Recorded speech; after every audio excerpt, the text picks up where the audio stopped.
Welcome to the Half Yard Line. I am Tim. And I am Luke. But most importantly, I am back.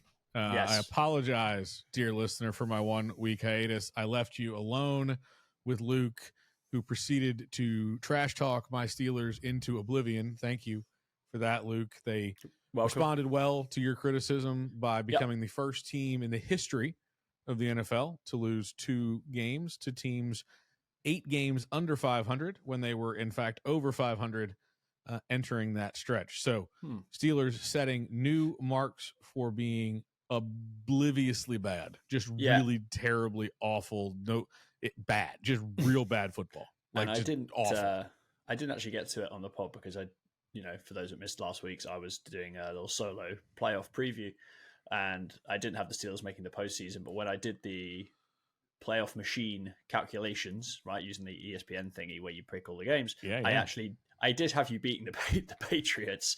Oh, so did you? In my defense, I hadn't quite put you in that bucket, but yeah, historical stuff for both of our franchises this week. One good, one not so good. Yeah, yours was a little different. You're a little different. A little bit different, and we'll get to that in a sec. We remind you, as always, dear listener, to find us on the socials before we delve in at Half Yard Line Pod on all the social media stuff. If you're on YouTube, hello. We're at Half Yard Line Pod on YouTube too, for those interested. If you want to send us an email, you can do it halfyardlinepod@gmail.com. Leave us a like and a rating and a review, and subscribe on your podcast app of choice. That is the podcast administrative statement out of the way. And as mentioned, Tim, both our teams with some historically significant achievements this week. We tend not to labor too much on our own teams on this pod, but screw it. We get the chance every now and again, so we have a podcast. It's nice to be able to. My Titans, yesterday as we record this, Monday Night Football, pulling out a shocker down in Miami. A shocker on a number of levels. Number one, they were 13.5-point underdogs on the road, which made it the biggest upset of the NFL season so far. Number two, they were down by 14 points with 3 minutes left, and no team had won from that situation in regulation since the mid-1970s. And since 2016, teams in that position were 0-767, which, Tim, as I understand it, is bad. Yeah, it's certainly not it's the kind of odds that I like to place bets on. It is very much. I would have gone and taken the Titans, plus 100,000 or whatever the odds were. I imagine it would have been. I mean, it was plus 640. They may not have offered it. They've been doing that a lot too. Oh, interesting. Yeah, but no, Billy Jeans, aka Will Levis, leading the Titans to a glorious, surprising Levi's. It's a Levi's joke, folks. Yeah, ridiculous victory, which I very much enjoyed and have a hangover as a result of today. Tim, went to watch this game, as you're aware, but for the listenership, I actually went to watch this game in a Dolphins bar with a friend of mine who's a big Dolphins fan.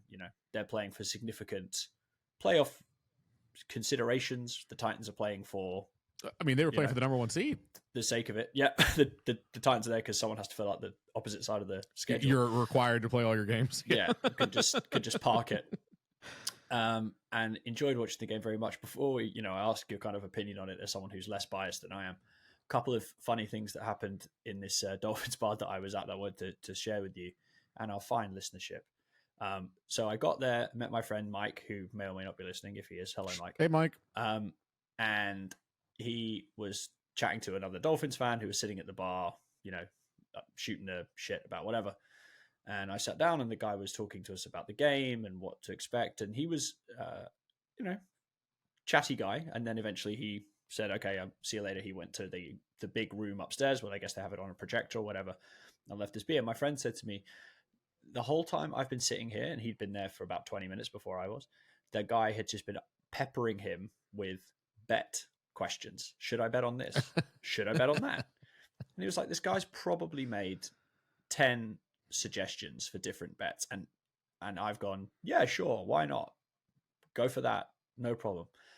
But when I was sat there, he inquired of us our opinion on a particular bet, which was the Dolphins defense to score the first touchdown of the game, which if you didn't watch the game, they did.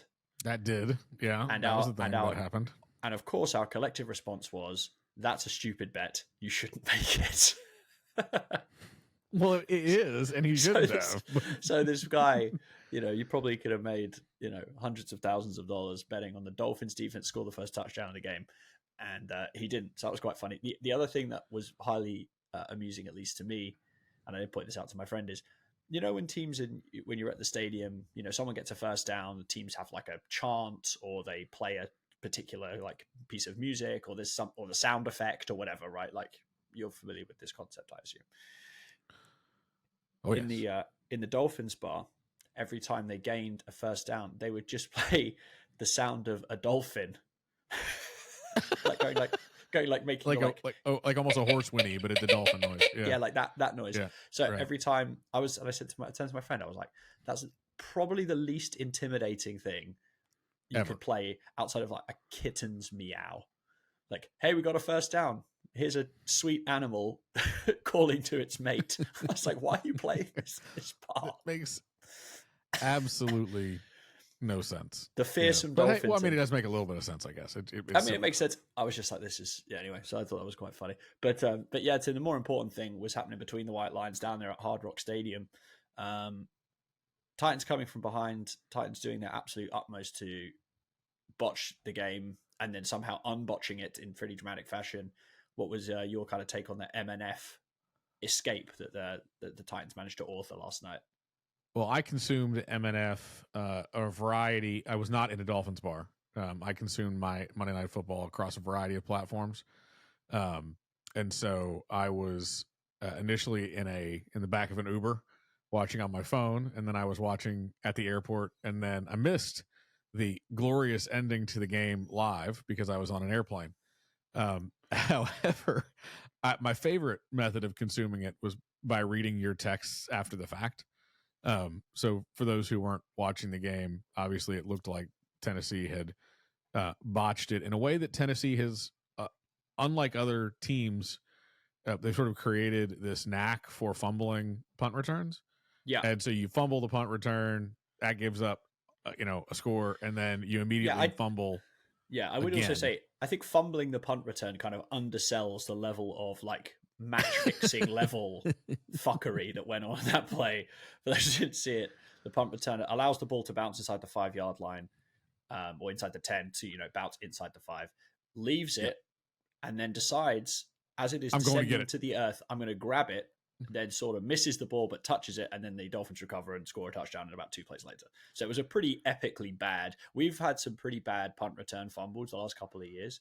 We lost a game earlier this year directly because of a punt return fumble when someone fielded a punt inside the 5-yard line at the end of the half when they just no reason at all to even try and catch it. So we have form for this, but that was a pretty spectacularly poor piece of football, even for a team which has pretty much been bad most of this year. Well, and you had just tied the game. You'd gone 3 and out right before that, I guess. So the Miami had tied the game, then you guys went 3 and out, then you gave the ball back to Miami, and they were driving. It's late. It's muddy. Yeah, it's 13-13. You've just got this big sack at midfield, on a 3rd down. You force the punt. Like, all right, you never know what could happen. And then you immediately give up a touchdown after the recovered punt fumble, and then Will Levis fumbles immediately on the following possession of the first play. Touchdown 2 plays later. It's gone from 13-13 to 13-27, and you're going, and there's 4 minutes left in the game? 4.5 minutes? I think we took over 4.5 or 5 minutes left on the clock. It's 4 minutes left in the game. It was pretty spectacular. It was pretty spectacular, I have to say. What I will say is I will keep our texts private, Luke, for your benefit. But I will tell you, Luke was unhappy. He was having feelings in the texts. I was outwardly displeased with the situation. And I wasn't around. I was on the airplane, so I wasn't getting. Well, the thing is, this is the funny thing about supporting a terrible team, right? And fans of terrible teams will know this, Tim. This is not something, unfortunately, you have much expertise in as a fan of the Steelers. I do now. But when you are playing out the string in seasons like this, where the Titans, this is just evaluation time. See what the Will Levis is like. See who on the roster is any good. Nothing's happening this year. Totally fine.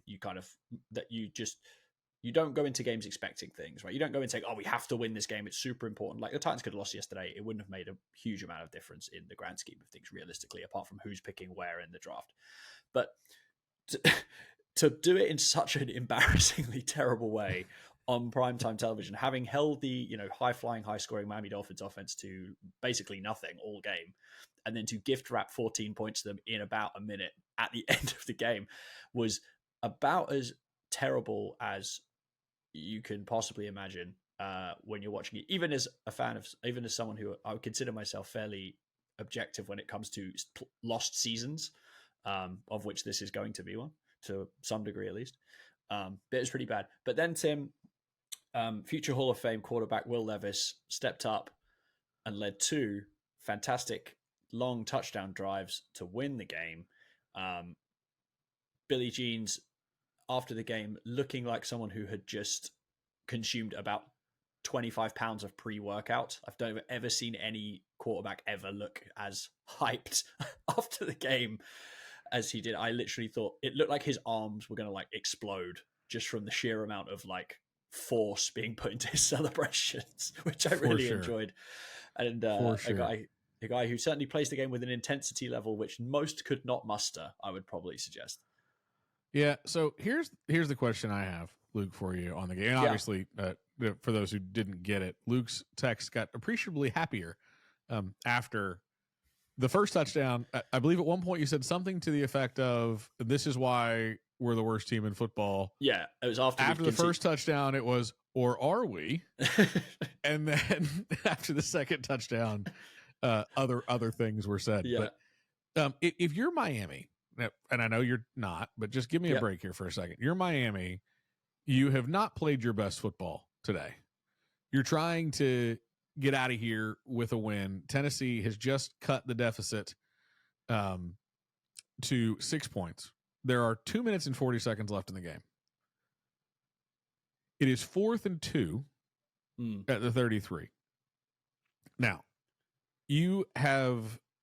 all you've done this entire drive is run, pretend you were going to throw, but I don't think they were ever really going to throw anyway. It was just Tua ends up trying to get a first down. Now, high percentage play, right? That was the key. Underrated part of this, you guys declined a holding penalty on 3rd and 6 that would have pushed Miami back, perhaps made the punt give you better field position. You decided instead to save the time and get them to punt. But 4th and 2 at their own 33, Miami has been averaging 7.2 yards per pass attempt and 5.1 yards per rush attempt. And they had roughly the same number of each, 33 passes, 31 rushes. So on average, they're gaining 6 yards every time they touch the ball. Yeah. I wondered when you declined the penalty, when I was watching the game back, why Miami didn't. I know they're on their own 33. I know you got a lead. Salt the game away by picking up a first down there. Instead, they punt. You guys get the ball. You drive down and score. I have to think, having it to do over again, you got 3 plays. You need a first down. He probably wouldn't go run, high percentage pass / just run if it's not there. Yeah. And punt. In hindsight, probably not the right strategy. Yeah, it was probably a case across a lot of the game, actually, I would say, for the Dolphins. Because I agree, I did consider that. I thought it was the right decision to decline the penalty, put them in the position, right? We've also had so many back-breaking, third-along defensive penalties this season. One OPI, one defensive holding, the game's over. One hands to the face. There's so many things that could potentially go wrong. I thought Vrabes made the right call on that one. But, yeah, I thought Miami may go for it. I mean, they were gouging us with the run all game. Both backs, great success. Most that had 90-some-odd yards. A-Chan had cost me a gains. fantasy playoff berth. Thank Ouch. You. Well, that's sorry. Just no. Hang on. Aside. So my fantasy league, it's the division winners and then most points, record and then most points. We tied on record. I had 2,879.7 points, and the person we lost to had 2,879.9 points. So 0.2 points over the season. And so 2 yards that you gave A-Chain yesterday ultimately cost me a playoff berth. So ouch. Be a little bitter about that, but you go ahead. Yeah, understandably so. But no, I think in terms of the decision, this is actually a really interesting game to look at from like a coaching strategic standpoint. Sure. There was a few things that cropped up during the game. The most notable ones are the one you mentioned, right? Miami not going for it on 4th and 2 and punting instead. And the second one was obviously Vrabel going for 2 when down by 14 points, which is now kind of the vanguard of the analytics movement, right? If you want to win in regulation, You go for 2 when you score the first touchdown, because if you miss it, you can go for 2 the second time for the tie. But if you get it, as the Titans did, then you kick the PAT and you win the game. So that was certainly the most high profile example of that being implemented, and certainly of it working at the for a Titans fan. Yeah, no, for sure. But I mean, it was good to see. That was an interesting strategic decision which paid off, and now as a result, big talking point today on a lot of the national media has been, wasn't it interesting that they went for 2? So it's interesting when that kind of thing happens in prime time and maybe moves the needle a little bit towards that type of decision. I think on the Dolphins side of things, it really is going to be to them, there's no other way to put it than it was just a complete giveaway. I mean, the game is won 767 teams before you have managed to win from this position and you don't. I mean, it's uniquely terrible in that standpoint. But what I thought was interesting about the end of the game was sitting there with my friend as we were talking through it. Miami did the thing that a lot of us who have followed teams have seen our teams do, which is just for some reason decide to keep the opposition in the game. So the Dolphins also had 4th and goal from I think it was maybe the 4-yard line earlier in the game or the 5-yard line, kicked a field goal. And I turned to my friend and said, why are you kicking a field goal? The Titans are not very good. The Titans are not going to drive 95 yards on you, realistically. Obviously we could. The chances are not very high. But you kick the field goal, and then, okay, so that's 4 points that you've kind of left on the table, potentially, that you didn't avail yourself of. So you keep them in the game. And in the second half, Miami burned 2 timeouts very early in the half. So obviously it looked like it was going to end up being a kind of romp towards the end. But what happened? Last series of the game, Achane gets tackled inbounds on the 3rd and whatever it was, 2 or 3 play. They come in and say it's inbounds. You don't have any timeouts because you've used the one that you had left. You've used the other 2 already in the game. And now you have to rush a play out. It kind of looks a bit scrappy. It doesn't work. Discombobulated, yeah. You get tackled. The game is over. So I think it was an interesting thing to note as the game went along. And when people are watching games, it's something I always look out for is when you're watching a game of heavy favorite over a lesser team, which this certainly was, those types of things haunt good teams quite a lot. Teams that have traditionally been good and won championships or gone far in the playoffs don't tend to do that very often. But I think Miami, this was an example of, you kind of gave this one away, not just with the obvious, but also with some of that decision making earlier in the game is costly, right? It's very hard to score points. It's very hard to manage timeouts well. I mean, a lot of coaches struggle with it. But I was like, if you kept the timeout in your pocket, the end of the game is totally different. So yeah, obviously great for me. I enjoyed watching it. Hopkins played great. Levis looked like he can be the guy going forward, and so we got to spend time on it, which was fun for me. But alas, Tim, we are going to have to move on. This is not going to be the Tennessee Titans special. It could be today. But, I've got to go back and watch it for the 3rd time or whatever. So we've got other things to get onto. And today, having discussed this, the Monday night game at length, we're going to move on to something completely different and actually now introduce what the show's largely going to be about, which is a little special teams special here on the half-yard line, specifically field goal kicking and the kicking game as a whole. We're going to get into a little bit of that. And we're going to kick that off, no pun intended, by crowning this week's Jonas Gray Memorial Player of the Week, who is a kicker. Give out the teaspoon, baby. Teaspoon coming in hot, coming in off the smelter or whatever the hell you make a teaspoon with. I don't know anything about metalwork. Because this week's Jonas Gray Player of the Week, I don't know. Smelt the ore. Where do you begin? I don't know. Get the bauxite, Tim. Smelt it down. Put it in a teaspoon. Right. Put it in a mold. Why not? Anyway, Brandon Aubrey, Tim, kicker, Dallas Cowboys. This week's Jonas Gray Memorial Player of the Week. And what really spurred us to start talking about kickers in the first place is we're about to. 28-year-old rookie, which you have to love unless you're the Cleveland Browns and you've just drafted Brandon Weeden. He is a perfect ESPN ready-made 30 for 30 in his career so far from the field goal. We do love a good story for the Jonas Gray Memorial Player of the Week. Yeah, he has made all 30 of his first 30 kicks, which is an NFL record. The record before was 19. He's now up to 30. And so wait, he's 30 for 30? Is that what you're saying? Exactly. That was what I was trying to get to. And took me a minute. I got there. Yeah. But he made 4 field goals in the Dallas romp over Philadelphia. 33-13 really felt like more than that. But he made 2 59-plus yard field goals. 4 field goals in the game. One was 60 yards, one was 59 yards, one was 45 yards, and the other was 50 yards. The first kicker in the history of the league to make 2 59-plus yard field goals in one game. And I think they mentioned it on the broadcast, Tim. This is a guy who had not played football really ever. Well, I say that. He actually had, but not the kind of football that Americans call football, the kind of football that I call football with the round ball. The not football. Football. Yeah. The one you use your feet in.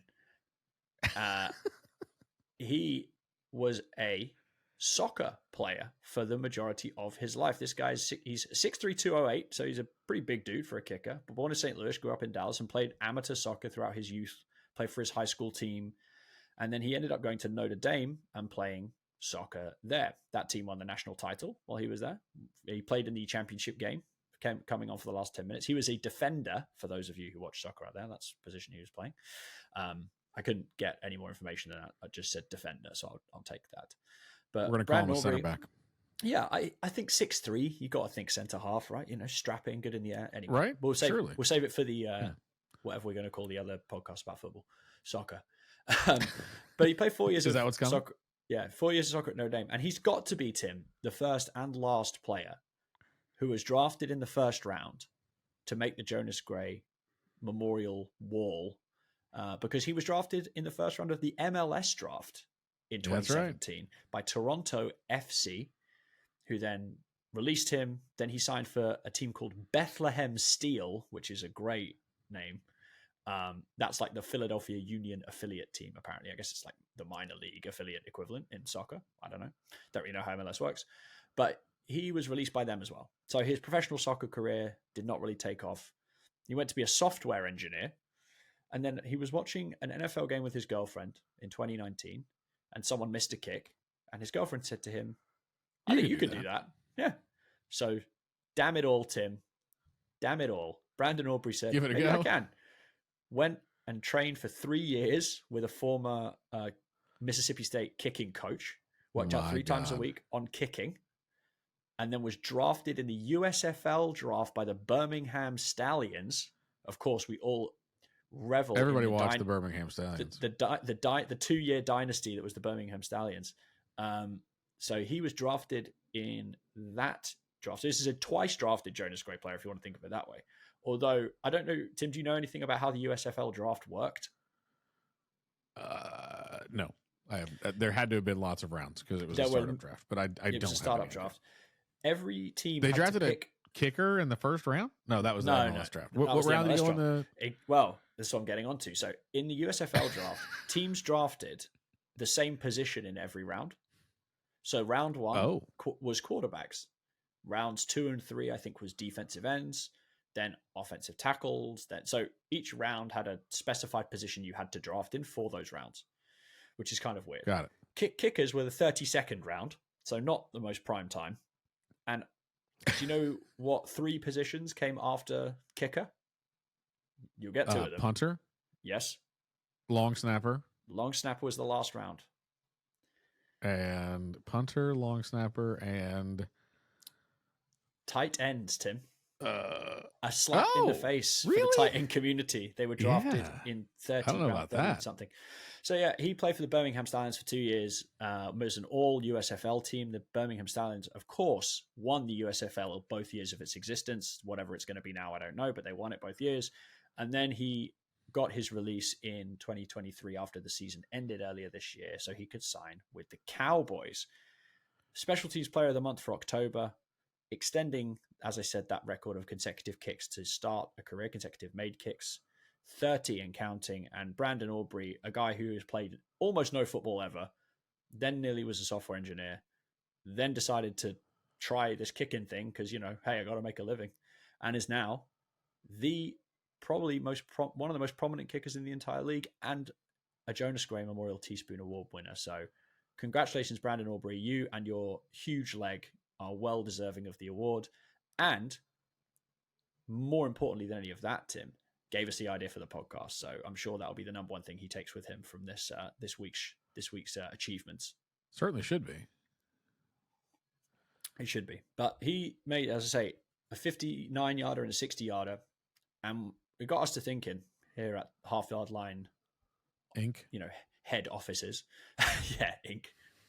We don't have an ink. That we've talked about this before to him several times outside of pod recording, which is just that field goals are getting longer. Field goals are being made at a more frequent rate. But we couldn't really put our finger on if that was true, how true it was, what constitutes a change in the field goal landscape. So I know you've looked into it. I've looked into it. I guess what's your kind of overall vantage point on where kicking is at, how kicking has changed, and maybe kind of what you found in your delving into the annals of NFL kickers, which I'm sure has made that webpage get about 4,000 more hits than it's ever had in its entire history to this point. Yeah, I have to tell you, first of all, kickers are getting stronger. And it feels a little bit to me, and when we were initially talking about this, I was like, I don't know, is this a good pod, bad pod? I don't want this to come across as like old man yells at clouds. Like, I get it. Wasn't it better when no one could make field goals? Right. Like, that's not what we're after here, but it's just crazy. We were talking about the idea that you would kick a 60-yard field goal in the first quarter of a game just because that's how far away the goalposts were. And you're like, well, I'm probably going to make it. I mean, it is just a crazy concept to me. Yeah. Like, Brandon Aubrey didn't make those kicks by, just getting it over the goalpost either. Both of the long kicks that he made would have been good from 70 yards, I reckon. They were that far over the crossbar. They were drilled. Yeah. So I did a little bit of research. And there's actually decent field goal kicking statistics available. We talk a little about punts later, because this is true of our guys who stand and drop the ball on their foot as well. But just if you look at teams' willingness to try long field goals, and long field goals arbitrary. How long is a long field goal? Right. I went with 50 yards or longer. Starting in 1960, teams did not try many 50-yard field goals, and when they did, it was generally end of half, end of game, needed desperation, desperation heave, give it a shot. As a matter of fact, in 1960, throughout the entire season, there were 27 field goals attempted of 50 yards or longer. 27. That number so far this year is 215. So a little different. And the record, by the way, was 2017 with 315 field goals of 50 yards or longer. Attempted. What's interesting to me, attempted, yes, right. Attempted field goals. And so looking at kickers' ability to make them in that same 1960 season where we attempted 27 total field goals, what do you think the hit rate was, the make rate? What percentage of them were good? 50 plus. I'm going to say they made like 5. They made 8. 8 of the 27 for 30%, 29.6% if you're scoring I think, at home. Yeah, one thing to remember, I think, with that, though, is a lot of this is really pre-specialization, right? Like these guys this is like the George Blanda era where it's the quarterback was the kicker. I'm a quarterback, Paul Hornung, right? Like I'm a kicker and I'm also the running back. It's not quite pre-war like Sling and Sammy Ball where I'm the safety quarterback punter, but we were still in a little bit in that era. Chuck Bednarik was still playing back then, right? Concrete Charlie, middle linebacker and center. These guys who were 60 minute men, as they used to call them, were still a thing. But yeah, even still, not many kicks were made of this length. What year, Luke, would you suppose was the first year field goal kickers were 50-50 from 50 plus? 50%, I would guess. The first year they made as many as they missed. I was shocked by this. I'd probably say the mid to late 90s. I'm going to go 1996. You're much closer than I was. 1992 was the first time it was a 50-50 proposition. I remember in my youth watching football, that's what you sort of thought. A 50-yard field goal is a 50-50 shot. And that was true. It got a little bit better and worse throughout the 90s, as you'd imagine, just because they got there once doesn't mean they were going to stay there forever. Right. The make rate dropped as low as 40% after that, but you were in the kind of 50-ish range You know what kickers from in our last full season, so we'll look at last year, what percentage we make from 50 plus now? And this, by the way, is not from 50. This is from 50 plus, so it includes the 58s and the 65s. I actually do, know? and so just I know because I looked it up before because I knew we were going to talk about this. So either I'm using different statistics than you, or it's 68.8%. Ooh, I have 69.52, but close enough. Okay, good enough. It's 70%. 70% of the time now, we're kicking field goals from 50 plus and making them. To me, was absolutely insane. And if you limit that list to 60 plus, first of all, when do you think the first 60-yard field goal was? Any idea? I actually know this one as well. Oh, you looked. It's almost like we researched for the same podcast. Yeah, you can take this one though. I'll give you the limelight on the. It was much earlier than I thought. First of all, yes, and I guess when I looked this up, I had no idea. I genuinely had no idea it was anywhere near as early as it is. And I would have to guess these are, and I didn't look them up though. If you look at the games in which they occurred, so there were six 60-yard field goals or longer attempted in the 60s. The first one, 1961, George Fleming missed a 60-yarder, which would have tied the game. And I did not look up 100% of these, but in all but one of them, the game was either tied at the end or the margin of defeat was less than 3. So kickers were attempting to tie, win, or take the lead. We're too far away. Tied. We got better chance of a kick than we do of throwing a Hail Mary. That's basically the calculus in that situation. However, one of them, and this is my favorite, in 1969, the St. Louis, were they the Cardinals? Cardinals? Then? They probably were. Yeah. It would have to have been. Yeah, well, they were the Cardinals then, yeah. Playing my Pittsburgh Steelers, attempted a 60-yard field goal while leading the game 47-10. I think they were looking for around 50. What was the spread? What was the spread on the game? That's what I want. No idea, but I guess it was high. Point Nefarious. Is, there were some 60-yard attempts in the 60s, which I would never have get, but all sort of game-winning desperation heaves. The first made 60-yard field goal to win a game was Tom Dempsey in 1970. 1970. Tim, do you actually watch first of all, do you know anything about Tom Dempsey? Do you know? I do. So. Oh, teach me. I don't, please. So Tom Dempsey is a pretty famous figure in NFL history. Well, I say famous. He was a kicker, so bear that in mind. But he was actually born with no toes on his right foot and no fingers on his right hand. He's a cheater, is what you're saying. So he wore a specialized kicking shoe, which was essentially a flat-fronted shoe, like a square. And he would kick with that. And this is in the era, it's all straight run-ups. It's not the soccer style that we have today, right? Where obviously it's easier to control it. You get more distance. Everyone knows it's a better way to kick. There's a reason that, every other sport that has an oblong ball that has kicking does that. They were doing straight run-ups and just what we call in the soccer world a toe punt, basically. You can get a lot of power out of them, but they're kind of a bit random in where they go most of the time. But yeah, Tom Dempsey wore a flat-fronted, square-toed kicking shoe because he had no toes on his right foot. And he made the kick through the uprights that were at that time at the front of the end zone. So if you watch the video of this kick, which I did, because I was, again, when I saw it, I was like 1970, like 70. What? Yeah. And I knew about Tom Dempsey because it's an interesting and a unique story. So he's standing on the 40-yard line. Yeah. The ball is spotted at the 38-yard line of the Saints, and he kicks it through the uprights because the field goal posts are at the front of the end zone. This was actually, interestingly, one of the reasons they moved the goalpost back was to discourage attempting longer field goals. Apparently, that was one of the reasons, and they called it the Tom Dempsey rule.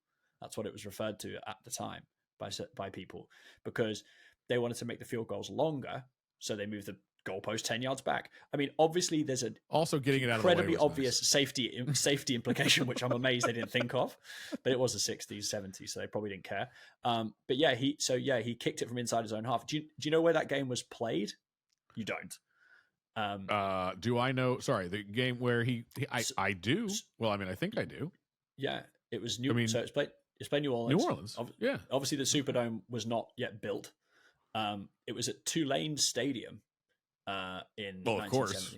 And they were playing against the Lions. So a downtrodden franchise all the way. If we'd been doing downtrodden franchise index in the 1970s when the Saints first team to get beat by a 60-yard field goal was Detroit. But the Lions would still have may have not qualified yet, and the Saints were in because they didn't win a game for about 4 years.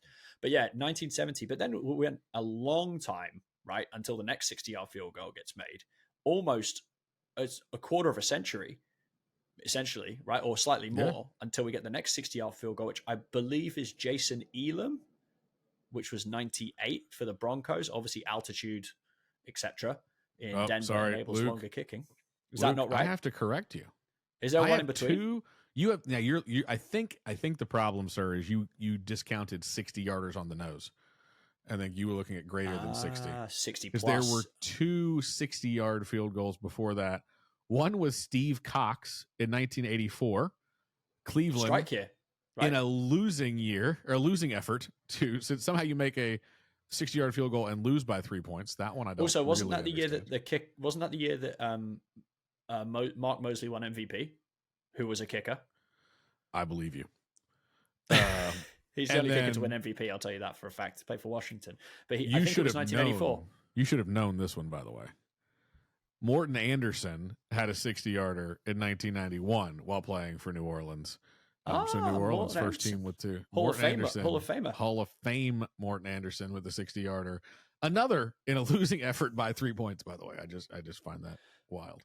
I have to say, this is a bit of a sidebar, but the funniest when I was looking up 60-plus yard kicks, in 2002, this is skipping ahead, so we can come back, but there was in a preseason game, a Broncos kicker called Ola Kimrin made a 65-yard field goal in the preseason in 2002 and then got cut. That was my favorite. That's my favorite long kicking story because Jason Elam was the kicker for the Broncos at that point, but who also made 60-plus yard field goal. Well, I promise we will not read to you all of the 60-plus yard field goal attempts in the history of the league. But what I will tell you is that up until 2006, we'd never had more than 1 made in a season, and we'd never had more than 4 attempted in a season.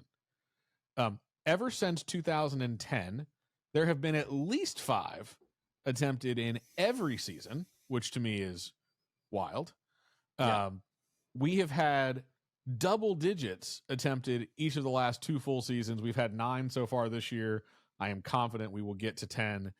But you just watch this percentage. What do you think the make rate on 60-plus yard kicks is this year? It's probably pretty good, right? Because the only teams that try them are the teams with kickers with big legs. So I'm going to say 45%. 55%. Wow, making more than they miss. We make more than they miss from 60. That's absolutely bananas. Bonkers. Yeah. It's bonkers. I cannot really... I mean...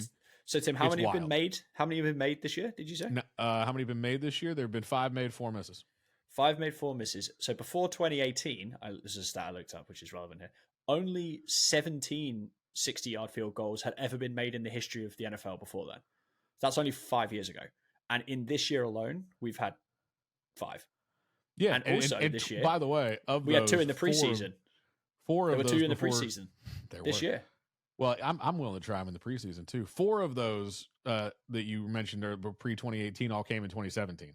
So if you stack up there have been 39 made in the history of the league, and of those, since 2017, we've seen 23 of them, or 2/3. Which is absolutely crazy. And I think that you hit on a couple of really interesting points there across all those stats, Tim, and I think I'd agree with them. The 2 things that are very obvious and jump off the page, right? Number one is the distances are getting crazy, and they've gone backwards very quickly in terms of physically moving backwards further from the goalpost very, very quickly, right? That's been a huge change, and it's been quite sudden, right? Even like you say, before 2018-17, we didn't see 60-yard field goals unless it was, we might as well try it. We're playing in Denver. And just real quick to exaggerate that point, we started playing football in the 30s.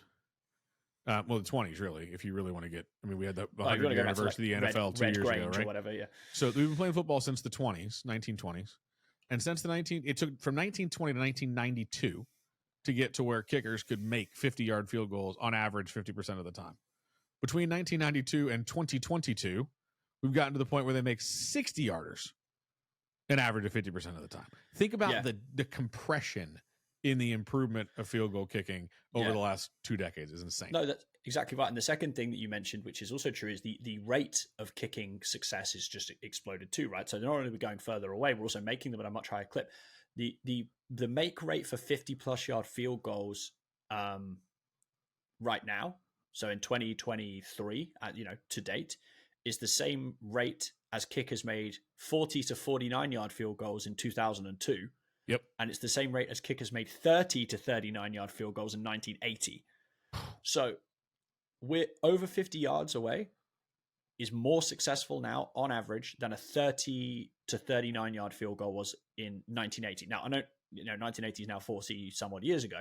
Right. But 2002 to now, you've seen the distances go back 10 yards and you're still making them at a higher rate. And that's only 20 years. So it's not like human evolution has changed that much in the last 20 years, as far as I understand it.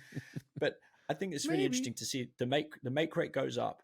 It's more efficient and it's deeper. It's kind of like the 3-point revolution in basketball to an extent, right? It's obviously very different in a lot of ways, but not only are we trying more, we're making more. So the more we try and make, the further back we go, the further back we go, and the further back we go. And I think what this leads to is what you kind of hit on off the top, which is when teams are deciding to do it, why they're deciding to do it, and the kind of total change in calculus around going for field goals, which is usually seen as, well, you kind of, it's the second best outcome, right? You want to score touchdowns. Field goals are part of the game. A lot of games are close. Score the points. Great. But these are now always becoming like bonus points. If you've got a kicker like a Brandon Aubrey, right, or Justin Tucker or Matt Prater, or these guys who have got huge legs, who can give you 3 points from 60 yards away on a consistent basis, that is a huge advantage over the rest of the league that doesn't have them. I mean, my Titans have had kickers with extremely strong leg, like Rob Baronis, right? He was incredibly strong leg. He made extremely long field goals. But we've also had kickers like Ryan Suckup or Nick Folk who don't have strong legs. They're very accurate in the short range. Sure. But you shorten the scoring range for the team by 15 yards versus the Ravens. So really interesting how it's completely changed how teams look at field goals. And it really just gives you a true weapon. A kicker who is that good is a weapon in a way that I don't think we would have thought of it before. It's like, well, as long as you can make 50% of the 50-yarders and make most of the rest of them, we'll take you. Now it's actually almost becoming a priority to find guys who do it. And the thing we've seen is kickers being drafted more often. So It never used to happen. Roberto Aguayo, the very famous example, right, where the Tampa Bay Buccaneers traded up to draft him in the second round, which was a disaster. It never worked. The 49ers drafted Jake Moody this year. We are seeing an increase in kickers being drafted. And the distances are now getting so long, I imagine teams are going out there scouting kickers in a way they probably weren't before, because we need a guy who can make a 60-yard field goal. And there aren't 32 of those guys. No. So it's changed the positional value. It's changed the calculus from a coaching standpoint. And I do find it interesting that now we can look at certain teams and go, you start with an advantage just on the basis of the guys kicking, which I feel like we never really used to say, apart from the elite of the elite, like Morton Anderson or Adam Vinatieri or Justin Tucker. No, 100%. And I will never forget Justin Tucker kicking the game winner, also against Detroit, surely, right? Yeah, it was. I was going to say it's also against Detroit. Of course, it's against Detroit. Of course, it is. Of course, the 66-yarder outside. 66-yarder outside. Not an doinked altitude. It through off the crossbar. I mean, I was watching the game, and you're just going, "Oh, this will be fun," but there's no way he's going to make it. And then it's kind of down the middle, and you're like, "Wow." I mean, if it ever had a shot, but man, it's not going to. And then it hits the crossbar, and you're like, "Oh man, how close that!" Wait, it went through, and it changed how I thought about Justin Tucker. First of all, I've always thought he was an incredible field goal kicker. He's probably certainly the best field goal kicker in the league right now. But he was never thought of as a leg. He was thought of as incredibly accurate. He's not Janikowski, right? Yeah, he never, ever missed out the stadium. But wait, I'm sorry. Justin Tucker can kick it 66 yards, which makes you think some of these guys. It reminds me a little bit for our golf fans in the audience of Bryson DeChambeau. Last couple of years has been on this distance kick. He's got a longer driver. He holds it at the very end. He's trying to elongate the distance from the club head to your hands. Obviously, you get more acceleration the farther you get away from the body on an arc. It doesn't matter. We're not talking about physics, but basically giving up any sense of we're going to control our speed for the sake of accuracy. It's no. I'm going to swing as hard as I can and figure out how to control that enough to be good at golf. Yeah. And I think you're going to start seeing that more and more in the kicking game. You're going to see guys who have enormous legs come out here and kick the ball 80 yards. And the first 100 of them aren't going to be any good. And you'll see them in the preseason. They'll come out and they'll kick the ball and make an 85-yard field goal. But the next one they'll miss by, the width of the football field, because there's going to be a trade-off of, but you see how far I can kick it? And you see that with quarterbacks, guys with cannon arms who aren't accurate. Right. I mean, they are attracted to different parts of different players. I think you're going to see more and more when you have the Brandon Aubrey. Brandon Aubreys of the world who can legitimately, both of those 59 and 60-yard field goals he made the other night would have been good from 70. Yep. And if I'm coaching him, I'm sitting there going, listen, if I need 3 points going into the half and we're on our own 40, I mean, probably too long, but why not give him a kick at it? Who knows? And like you say, it's the fact that it was the first quarter was just so like eye-openingly bizarre. Like, you were going to give the ball away on the 50 if he missed that field goal. And I think what it kind of plays into what'll be interesting to see how it changes. That's not a sentence, but you get my idea. I do. Is how it changes the calculus for going for it on fourth down. Teams go for it on fourth down more than ever. And the analytics will tell you, the metrics will tell you, you should be going for fourth downs much more than the historical average of the NFL has been. It's always been very conservative. But if you are now, if you're in one of those, I don't know, ranges, the 4th and 5 from the 50 or the 4th and 6 or something, where you're like, it's probably a coin flip. If you have Justin Tucker or you have Brandon Aubrey, perhaps if he continues on this tear, or you have Matt Prater or one of these guys who comes down the pipe, you're going to say, sure, it's probably lean, go for it, but I feel much more confident about getting the points because this guy's got such a huge leg that I feel like he's going to get it over the crossbar from this distance. So it's really interesting how it changes how you look at games. And maybe just to kind of wrap the kind of kicker portion of this, Tim, a couple of things I wanted to just get your thoughts on is like why it's changing. Right, we talked a lot about what's changing. The distance is changing, the efficiency is changing. Why it's changing. Got a few things that I thought of. The most obvious one is like it's better athletes playing the position, right? Sure. Like corners get faster, linemen get stronger, kickers that should be no different. I think there's been a bit of a broader approach to recruiting. I spoke about Brandon Aubrey, right? Guys played soccer in college. You don't need to know how to play football to be a kicker. I mean, it helps, I'm sure, in some ways, but realistically, you don't need to know anything about it. And that enables you to get people who have been kicking since they were a wee lad in the Australian outback or the Scottish Highlands or wherever you're going for these guys, and they're just developed to do it, and they're more it's like the NBA went and just trolled third world countries looking for people who are 8 feet tall, right? Like that was a thing for a while. Yeah, so I think that's obviously a big part of it. The rule changes, of course, do help to an extent. Like you can't line up over the long snapper anymore. You can't use leverage to jump over the line to try and block it. So blocking's harder. So low field goals, are less common than they used to be. Low field goals being blocked is less common than it used to be, just because guys don't have to kick it as high to avoid blocks, because it's rare that guys get through the line. Titans did the other day, but that's more uncommon. Steelers are pretty good at that too. Doesn't really work much, as a strategy. And the other thing I think is, the stadiums themselves and the fields. You spoke about spoke about the old days of not trying 50 yarders. I mean, people are putting it down into a mud bath. The kicker's foot's going to slip. The hole's going to be botched. There's a lot that could potentially go wrong. If you're playing indoors, obviously it makes it easier because there's no weather to think about. But even if you're not, all the fields are in much better condition. So you don't see kickers like falling over.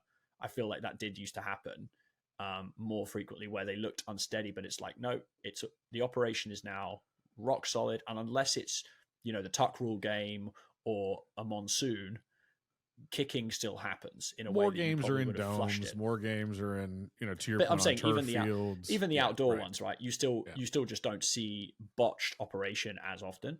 And I know Belichick did a long treatise on this the other year, which is worth checking out for those that didn't see it. The increased specialization of the other parts of the operation is Holding, also snapping. important. Yep. Snapping and holding. I mean, when I was young watching the game, the holder was the backup quarterback of the team, right? So at some point, some genius special teams coach said, why the hell are we taking back reps from our backup quarterback in practice and using them to do a specialized thing that he has to do 3 or 4 times a week? Why don't we just get the punter to do it? Because he's not doing anything else. So he practices it more often than the backup quarterback ever would. He's better at it than the backup quarterback ever was. We get so many fewer fake field goal pass attempts, I know. Well, the obvious example that I think of is the Tony Romo one, right? The famous, playoff botch on the hold, and it cost them the game. Yep. I guarantee if it was the punter for the Cowboys who practiced it every day, it wouldn't happen. So you just don't see operation get botched as often. So they were kind of my thoughts on maybe some of the things that are contributing to this landslide of field goal kicking excellence. I don't know if you had any others you'd thought of as you were looking into this.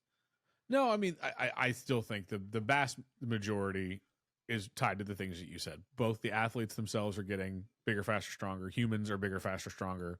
They're training from a younger age. They're using more science around diet and nutrition and strength building. And, I mean, I'm trying to remember which football movie is, maybe Longest Yard, maybe The Replacements, where they talk about the kicker they got out of the bar and he's like, I'm wiety.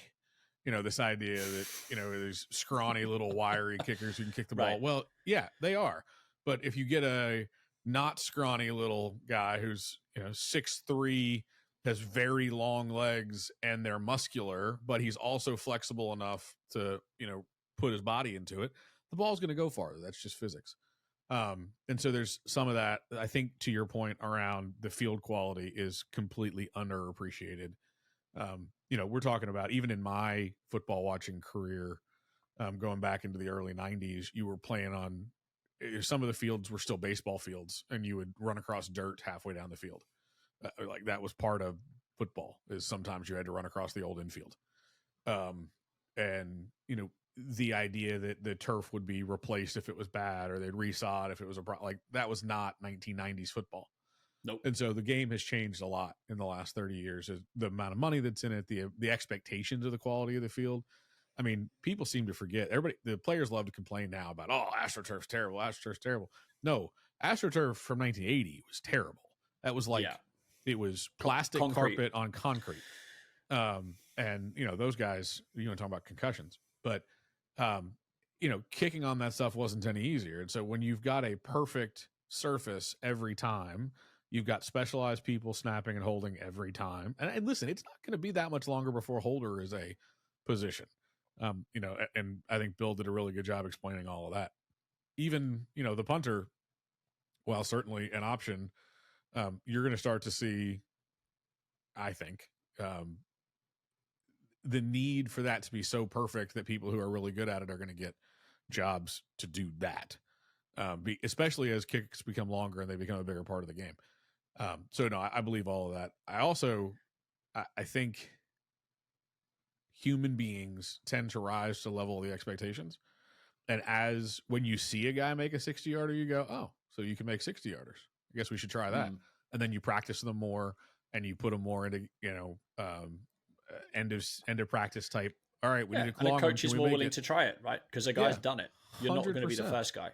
So yeah, that's right. I think that's definitely right. My last question on field goals, and then we'll move on from this.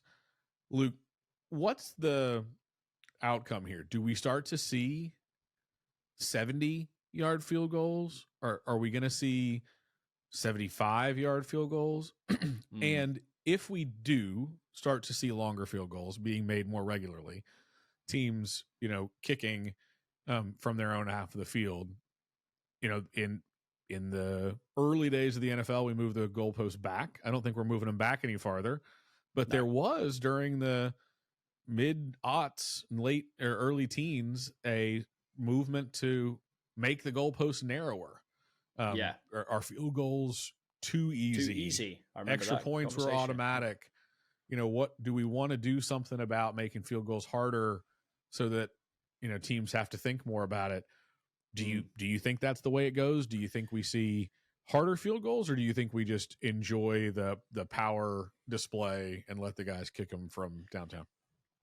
Yeah, good question. I mean, as far as what I expect to see on, distances, I think it's hard to say, right? If you said we could make 65-yard field goals, even if you told me that 10, 15 years ago, I'd go, yeah, Crazy. maybe one. Yeah. In the perfect conditions. With the wind behind you. And right. At mile high or in a dirt, it has to be, like say Justin Tucker, a 66-yarder outside in Detroit. Yeah, not exactly. Was it Baltimore? I thought it was in Baltimore. Was it in Detroit? Right. It wasn't no, Detroit. It wasn't. I don't know where it was. Doesn't matter. Anyway, whatever. It wasn't in Denver. Yeah. Point being, I would have said that doesn't seem possible, but it is. So I think we're going to find out, right? We're going to find out how far we can kick field goal because people are going to keep moving them back and trying them. And a guy's going to be nailing 70-yarders in warm-ups, and they're going to say, right. Probably already a YouTube video some guy. Yeah, and I think it's and also you got to think like Hail Marys don't work most of the time, and even a quarterback can't throw the ball as far as these guys can kick it. Even Josh Allen, or Mahomes is going to struggle to throw it that far accurately. So if you've got Justin Tucker and he wants to try a 70-yarder to win the game, you might do it. And I'm sure that's how it will start, right? Someone will try at the end of the game. And it'll work, and they'll make it, they'll make it. Someone will just like Tucker was 66. Yeah, right. As far as I guess what happens to field goals. I mean, the NFL has always had a problem and continues to have a problem with things that are seen as uninteresting or automatic, right? So the PAT is a great example. 99% conversion. Let's move them back, and they're still probably being made at 90+%. I'm sure they are. I haven't looked into it, but 95% or something, 93%. I think it's 92, actually. Yeah, that introduces a level of jeopardy to the game, which the NFL likes because it makes for a better product. So guys do miss them. You see it every week. They do miss them in a way that they never used to. And you look at something completely unrelated, like the tush push, right, which the NFL is making noises about banning. The real reason, in my opinion, they're going to ban that play is because they don't like a play having no jeopardy where it works every single time. Doesn't matter what the play is. They'll just outlaw it and say you can't do it because the NFL's based around only works if you're Philly. That are unpredictable. Yeah, for sure. And that's a debate for another day, but I'm saying to me, it's in the same family. With field goals, I think there's two routes they could go down. The first route is you make them harder because you say people don't want to watch kicking. So we're going to make the goalposts narrower so people miss more kicks. That's certainly very possible because the NFL is not going to want to encourage more field goals over more fourth down attempts, more Hail Marys, more offense, right? Which is all the league cares about is points. The other thing they could do, which would be the opposite, really, is try and incentivize trying longer kicks, which I think probably won't happen, but is the other approach you could take. Right. If you make a 65-yarder, you get 5 points or something, 4 points. I don't know. So that's the other thing they could do. And we spoke about, I spoke about basketball as a comparison. It's exactly the same, right? Guys are making 3-point shots from 10 feet back from where they were making them. Should we have a 4-point line? That's the same. Yeah. Why not? So I feel like the NFL could take one of those two approaches. My guess is that at some point they make field goals more difficult because they want to disincentivize people from kicking them because they don't think field goals are exciting. I think so. I disagree because I think 60-yard field goals are exciting. No, I do. No, you and I do. You and I are sick individuals. If the standard NFL fan in the NFL's mind is not going to be interested in watching kicks. And I feel like that's what they'll do. And to be honest, there's a decent argument for saying if kickers are making everything, why have we got this at all? Like, why bother? Just give them 3 points. Yeah. Yeah, right. Or don't have PATs, just make touchdowns worth 7. It's certainly a possibility. Yeah, no, I see. I think you may actually see both. I think you may see, because what the NFL wants above all is teams have the ability to come back and keep games interesting. No, the NFL gets no pleasure from a blowout, unless it's 70-20, in which case they do. But that's a different thing. You need the game to be close, and I think we're going to start seeing the onside kick is dead. We're going to start seeing opportunities for teams to keep the ball without having to get an onside kick. I think you're going to start seeing opportunities for point, because what teams really want is points. Right. If your team can get 5 points off a long field goal versus 6 points off a short touchdown, you're not mad that they kicked a 65-yarder. And when they're kicking a 65-yarder, if there's 5 points on the line and you think you have a reasonable opportunity to make that, but also a reasonable opportunity to miss it, I think this is the right balance for interest, right? Sebastian Janikowski attempted his 76-yard field goal. Nobody, remember it well. Even Sebastian Janikowski didn't think Sebastian Janikowski was going to make that kick.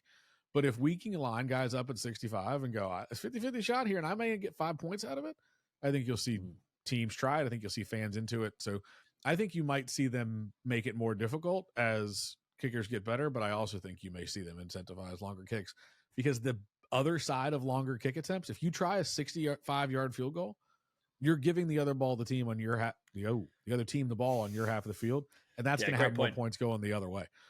True. But anyhow, that's enough of those kinds of kickers. Luke, I have a little bit on punters. I don't have a lot on punters because no one cares about punting. And I do, because the Titans, the only position the Titans can scout reliably apart from running back is punter. The best player on your team 8 years out of 10 is the punter. I mean, that's just... I imagine if you went back to when the team was founded, or moved, I should say, not founded, moved to Tennessee from Houston, there would be a worryingly large number of years in which the best player on the team was the kicker or the punter, more often the punter. But yes, we have had a good run of punters. I do like a good punt. Currently unfortunate that we don't have Ryan Stonehouse at our disposal, the single greatest punting weapon in the NFL right now, because he can kick it an absolute mile. And landed on an envelope. I'm sure I'm the only person probably the only person most of our listeners will ever know who owns a punter jersey. So I have a Brett Kern jersey, who was the punter for the Titans before Ryan Stonehouse. For those that don't realize, when the team was winning 2-3 games a year, he was money every single year, and I bought a Brett Kern jersey as a result. Got a lot of practice. He did plenty of opportunities, and he nailed it. Most of them. He was a great one. But yes, punting is important. It is important. It is unspectacular because you're giving up on a drive, but it actually makes a huge difference in the outcomes of games. So Mike Tomlin has made a big deal of punting over the last several seasons, and I think it's because our offense is so terrible. He sees a lot of it. It's also a big part of our strategy, which is hopefully pin the other team deep, hopefully make them punt, and eventually you give yourself a short field and you can score. Right. But don't give the other team a short field inside the 10-yard line. That's a good thing. Exactly. So it is important. It is a big part of the game. Any real coach, I think when you talk about Bill Belichick's dissertation on long snappers at a press conference, I think a lot of teams think, well, or press people think if I ask a coach about the punter, I'm going to get I don't know, who's the punter? Peyton Manning's idiot kicker reference, when Vanderjagt missed the big one. They're sort of thought of as this other thing, but it's an incredibly important part of the game. And if your punter's routinely kicking the ball 60 yards instead of 40 yards, that's 20 more yards that your opponent has to traverse on the field, and getting 2 first downs is hard. And so I think, teams understand how important it is, even if it doesn't make great TV on ESPN. I was surprised that there's not a lot of data out there that I was able to quell quickly off the internet. But I was able to get punting statistics from 2000, which to my chagrin was 23 years ago. And even since 2000, even in the last 23 years, how much punters have, how much longer they're able to punt the ball. Yeah. And so I looked at, it's not a perfect category because you're not always trying to kill the ball. You're not always trying to kick it as hard as you can. But I limited the observations to when the punter was starting from inside his own 30-yard line. So when starting the play from your 30 or closer, so the punter is standing at the 15, right? Generally 15 yards back. And so you've got a long drop. He's trying to kick this ball, as hard as he can kick the ball.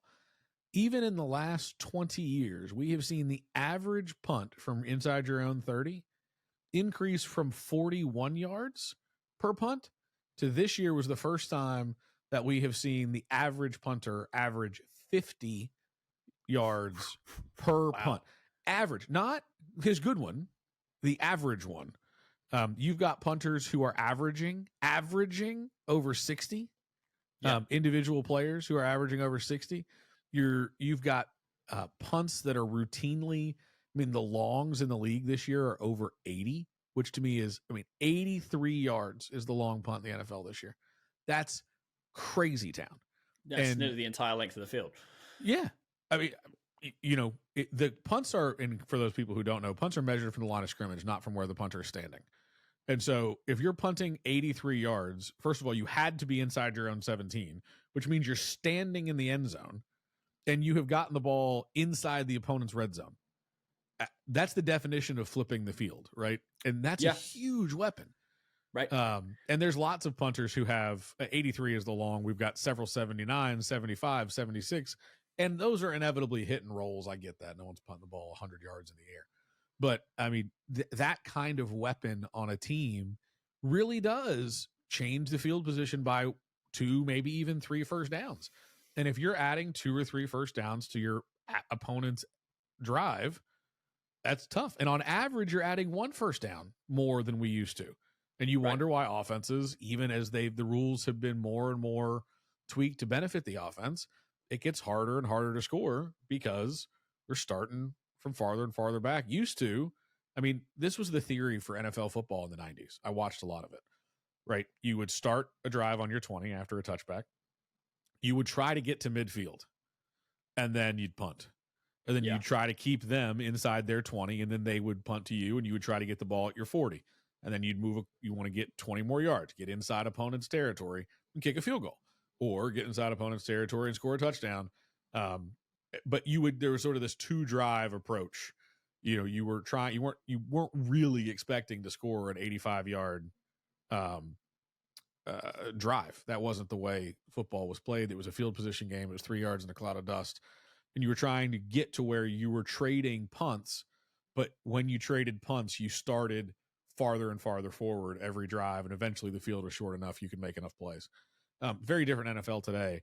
But the punters have responded appropriately, and you're starting to see these guys with these just enormous legs. I mean, it was a story when they built Dallas' stadium, where there were punters who were going to be able to hit the screen. Now, every punter who goes in that building hits the screen in warmups for fun.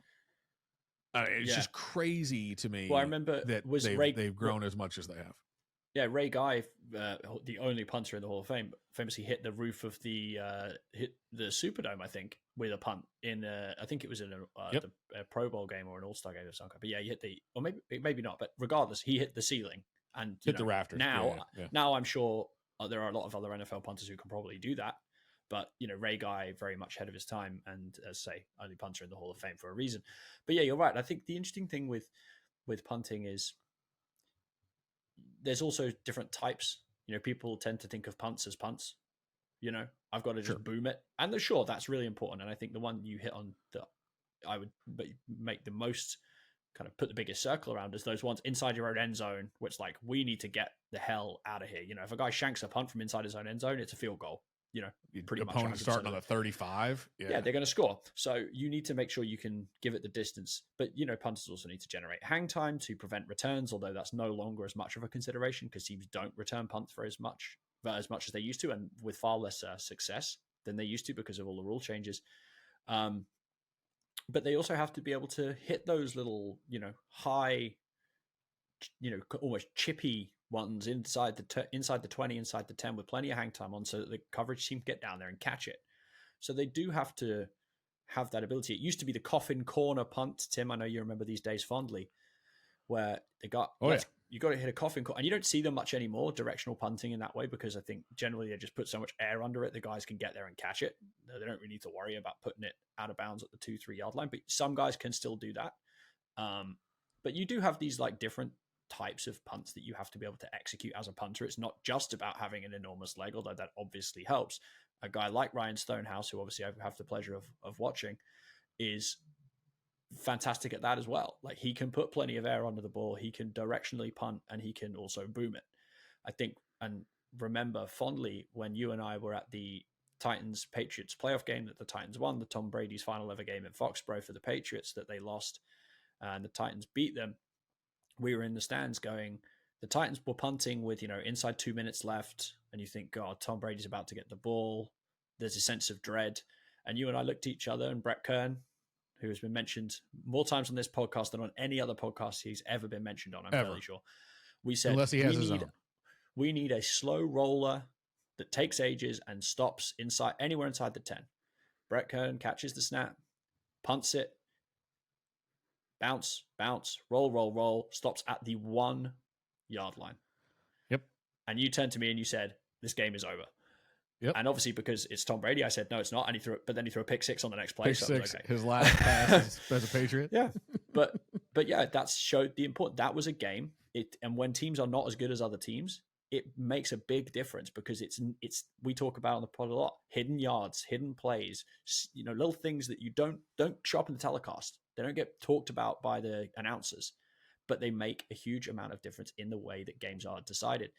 If in that exact situation, you got a punter who puts it in for a touchback, right? Instead of putting it down at the 1 yard line, it's 24 yards.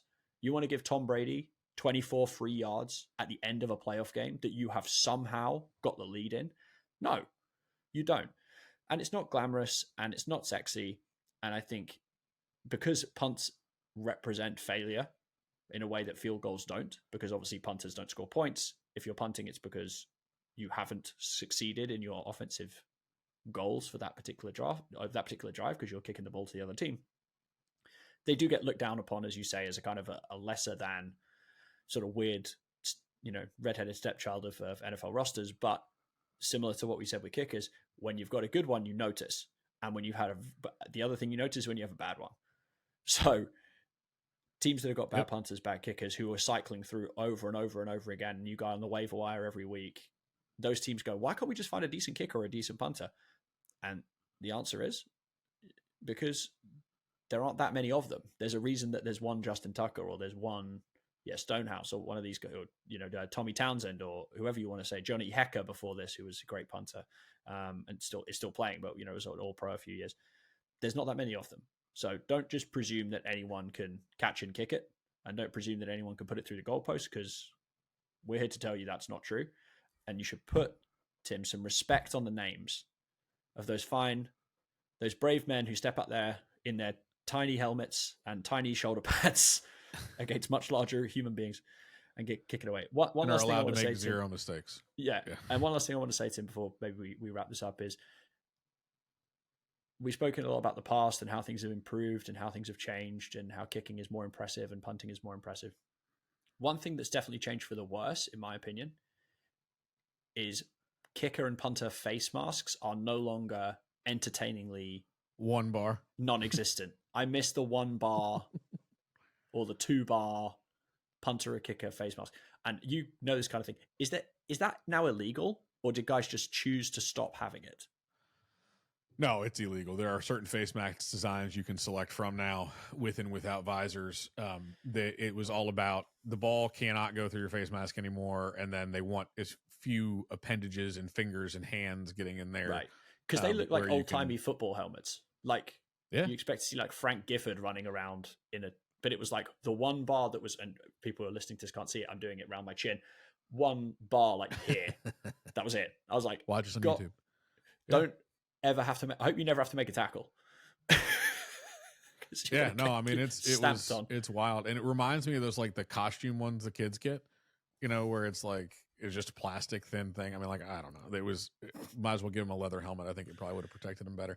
Luke, I got one thing on kicking that we haven't talked about yet, and then we're going to wrap it up. I feel like 90% of the kicks in the NFL these days, the receiving team, the defending team, the team who's not kicking, is making no attempt to block kicks. You sell out and block a kick in critical moments, when you need one to try to win a game, when the opponent's trying to win a game with a kick, whatever the case might be. But 90% of the time, we're not trying to block kicks anymore. And I don't know if that's always been the case, or if that's just, when I play Madden, I always try to block the kick. In my mind, that makes sense. Obviously, on a punt, you're trying to set up a return. On a field goal or a PAT, I can't think of any incentive not to block it other than you don't want to commit a penalty. As kickers get better, as punters are putting the ball inside the 5, as field goals are being made from 60, do you think the block becomes a bigger part of the game again, where you're saying, all right, I'm not letting this guy give it a shot because these guys are getting too good. Any thoughts on blocks? Yeah, I think it's certainly possible. And we've seen a couple this year. The Patriots did it, the Colts did it against the Titans, right? With these like kind of gadget block maneuvers that teams are doing pre-snap. Patriots did it, and the Colts did too, where the gunner, one of the guys who's like blocking the gunner runs down the line at the last second, times it up perfectly, runs through, blocks the punt. Right, that's happened a couple of times this year. So that's like a new innovation that didn't previously exist, but you can get like a surprise punt block. And I'm sure people will start to suss that out with time. I do think there's two things I'd say. There's one, I don't think teams aren't trying to block. I just think it's much harder now because of the rule changes. So that's why you don't see as many being blocked, right? You can't, as I said earlier, can't line up over the center. You can't jump right, using another guy as a springboard to try and block the punt or the field goal. So I don't think there's as many blocks just on the basis that it's harder to do it because the rules are trying to stop you from doing it.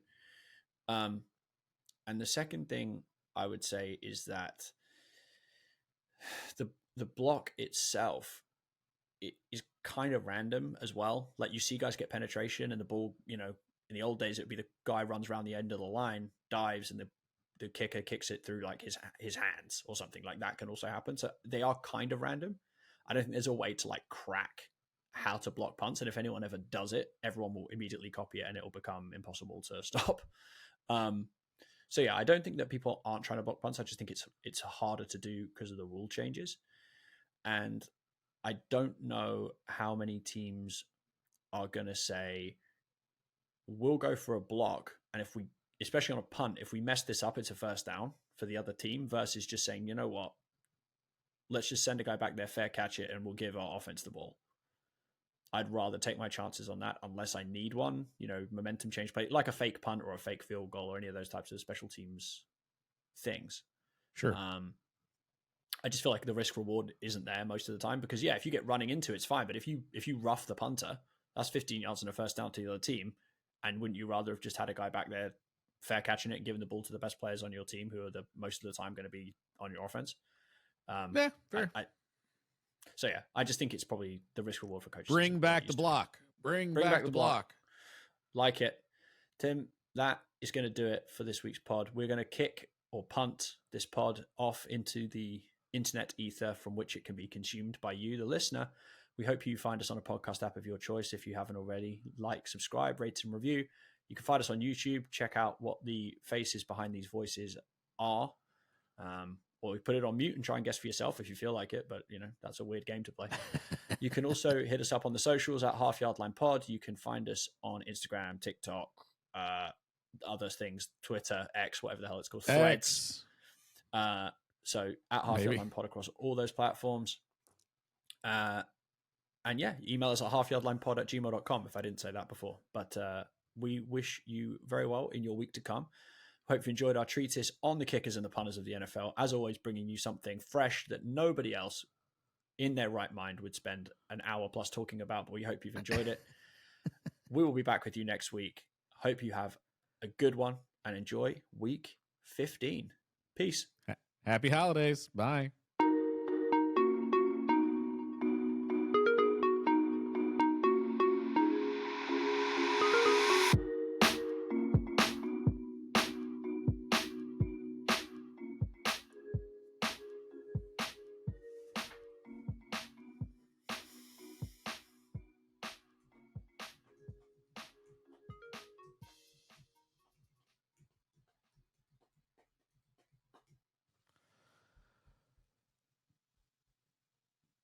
Stop.